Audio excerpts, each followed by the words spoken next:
राजा भेष बदलकर बाजार में आलोचना सुनने जाता था। आज का राजा भेष तो बदलते हैं, आज के राजा शौक तो है उनको भेष बदलने का, लेकिन न जनता के बीच जाने की हिम्मत है और ना आलोचना सुनने की।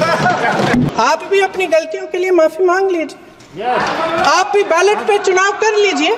आप भी बैलेट पे चुनाव कर लीजिए। दूध का दूध, पानी का पानी हो जाएगा।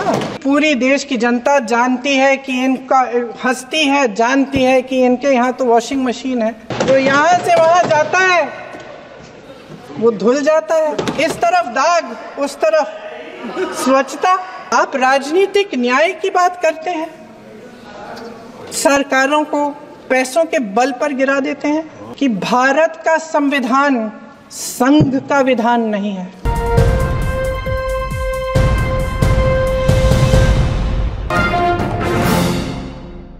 राजनीतिक न्याय की जब बात होती है, मेरे सत्ता पक्ष के साथी आज खड़े हुए और तमाम गिनती करने लग गए कि ऐसा हुआ वैसा हुआ, 1975 में जो हुआ। तो सीख लीजिए ना, आप भी सीख लीजिए। आप भी अपनी गलतियों के लिए माफी मांग लीजिए। आप भी बैलेट पे चुनाव कर लीजिए। आप भी बैलेट पे चुनाव कर लीजिए। दूध का दूध, पानी का पानी हो जाएगा। आप राजनीतिक न्याय की बात करते हैं, सरकारों को पैसों के बल पर गिरा देते हैं।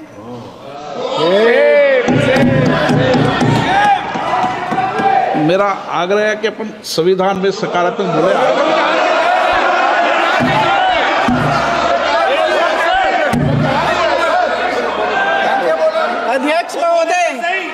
अध्यक्ष महोदय, सत्ता पक्ष के हमारे साथी ने एक उदाहरण दिया उत्तर प्रदेश की सरकार का, तो मैं भी एक उदाहरण दे देती हूँ महाराष्ट्र की सरकार का।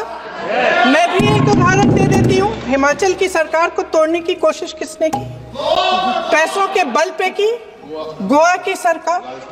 तमाम उदाहरण राजस्थान की। क्या ये सरकारें जनता ने नहीं चुनी थी? क्या संविधान इन पर लागू नहीं था? पूरी देश की जनता जानती है कि इनका हस्ती है, जानती है कि इनके यहाँ तो वॉशिंग मशीन है।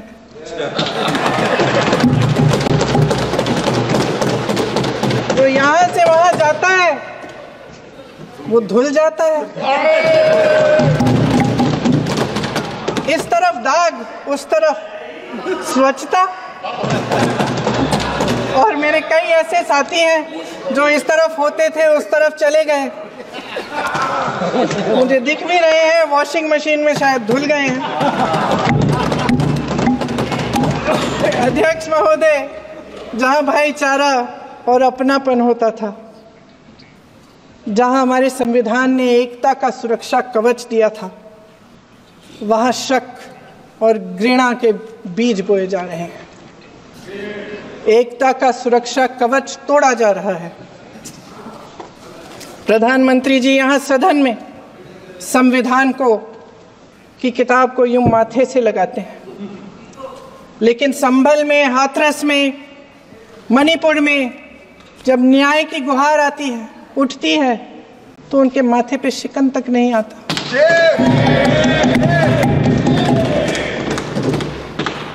शायद समझ नहीं पाए हैं कि भारत का संविधान संघ का विधान नहीं है।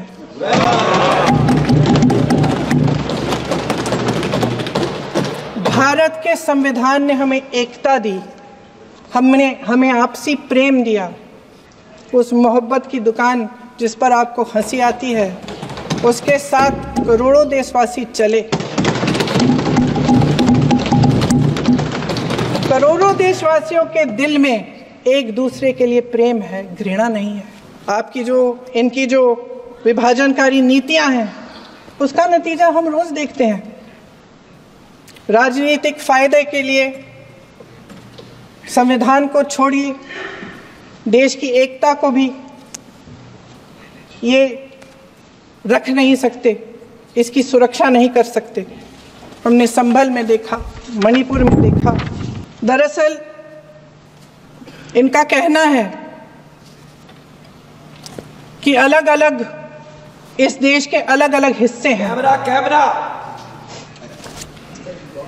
लेकिन हमारा संविधान कहता है कि ये देश एक है और ये देश एक रहेगा। जहां खुला विवाद होता था, अभिव्यक्ति का सुरक्षा कवच होता था, इन्होंने भय का माहौल पैदा किया है। सत्ता पक्ष के मेरे साथी अक्सर 75 सालों की बात करते हैं, लेकिन इन 75 सालों में ये उम्मीद, आशा, ये अभिव्यक्ति की ज्योति कभी थमी नहीं, कभी बुझी नहीं। इस देश की जनता ने खुलकर आलोचना की, निडर होकर धरने किए, प्रदर्शन किए। जब जब जनता नाराज हुई तब तब सत्ता को ललकारा, उसे चेतावनी दी, बड़े से बड़े नेताओं को कटघरे में खड़ा किया, उनसे जवाब मांगा, न्याय मांगा। इस देश के छोटे छोटे से नुक्कड़ की दुकानों में, चाय की दुकानों में, इस देश के घरों में, गलियों में, मोहल्लों में, अखबारों में, प्रकाशन घरों में, न्यायपालिकाओं में चर्चा कभी बंद नहीं हुई। लेकिन आज ये माहौल नहीं है। आज जनता को सच बोलने से डराया जाता है, धमकाया जाता है। पत्रकार हो या विपक्ष का नेता हो या किसी यूनिवर्सिटी का प्रोफेसर हो, छात्र संघ हो या कर्मचारियों का संगठन हो, सबका मुंह बंद कराया जाता है। किसी पे ईडी, किसी पे सीबीआई, किसी पे इनकम टैक्स, फर्जी मुकदमे लगवाए जाते हैं, जेल में डाल दिया जाता है, विपक्षी नेताओं को जेल में डाल दिया जाता है, उनको सताया जाता है। किसी को नहीं छोड़ा इस सरकार ने।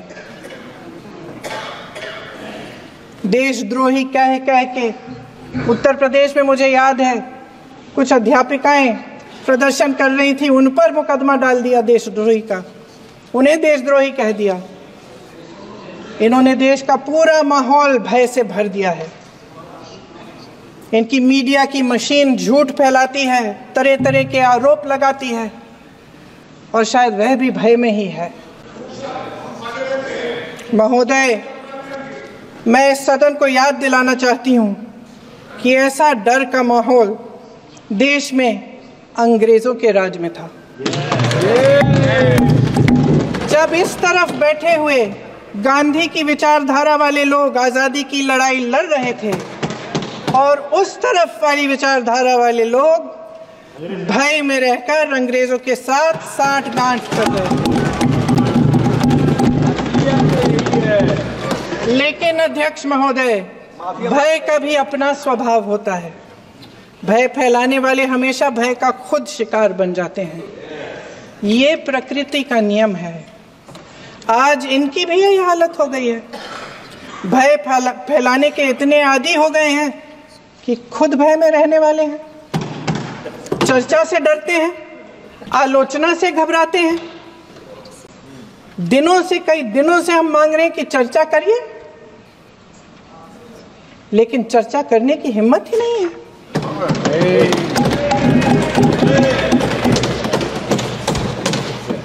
एक कहानी होती थी अध्यक्ष महोदय, शायद बचपन में आपने भी सुनी होगी। राजा भेष बदलकर बाजार में आलोचना सुनने जाता था। ये सुनने जाता था कि प्रजा मेरे बारे में क्या कह रही है, मैं सही रास्ते पे चल रहा हूं कि नहीं। लेकिन आज का राजा, भेष तो बदलते हैं आज के राजा, शौक तो है उनको भेष बदलने का, लेकिन न जनता के बीच जाने की हिम्मत है और न आलोचना सुनने की। महोदय, मैं तो सदन में नहीं हूं।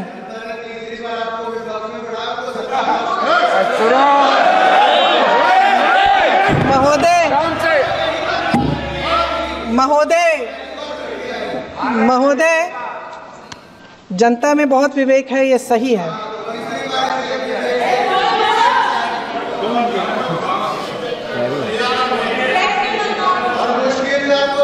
अच्छा महोदय, मैं सदन में नहीं हूं, कुछ, हाँ ठीक है, मैं सदन में नहीं हूँ, मात्र 15 दिनों से आ रही हूँ, लेकिन मुझे ताज्जुब होता है कि इन 15 दिनों में इतनी बड़े बड़े इश्यूज हैं, इतनी बड़ी बड़ी बातें हैं, प्रधानमंत्री जी मात्र एक दिन के लिए शायद 10 मिनट के लिए दिखे हैं सब।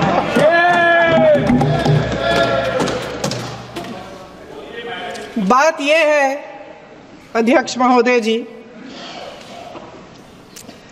कि ये देश भय से नहीं, साहस और संघर्ष से बना है। इसको बनाने वाले देश के किसान, जवान, देश के करोड़ों मजदूर और गरीब जनता है। संविधान इनको साहस देता है। मेहनती मिडिल क्लास है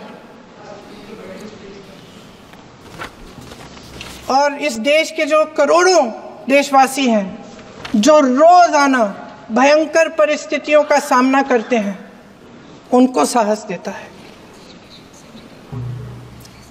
वायनाड में जो आपदा आई, उसमें एक छोटा लड़का था 17 साल का।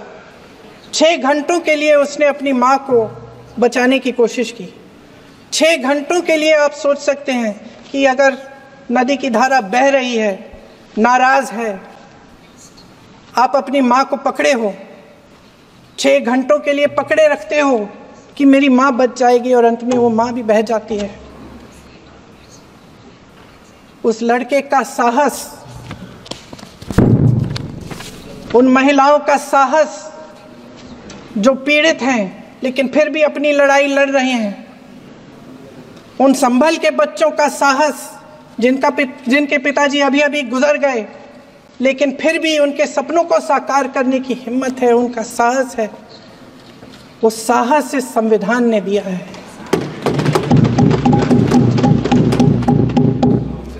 वो आत्मविश्वास इस संविधान ने दिया है।